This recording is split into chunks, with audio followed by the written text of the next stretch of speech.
বাংলাদেশের কক্সবাজার জেলায় উত্তর পশ্চিম মহেশখালী দ্বীপের পাশে অবস্থিত ছোট্ট একটি দ্বীপ সোনাদিয়া।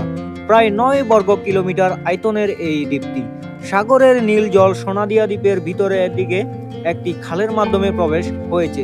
এই খালে বেশ কিছু শাখা প্রশাখা দ্বীপের ভিতরে ছড়িয়ে আছে।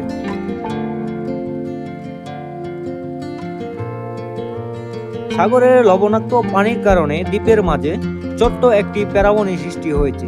সোনাদিয়া দ্বীপে প্রায় 500 হেক্টর জায়গা জুড়ে আছে এই ম্যানগ্রোভ বন।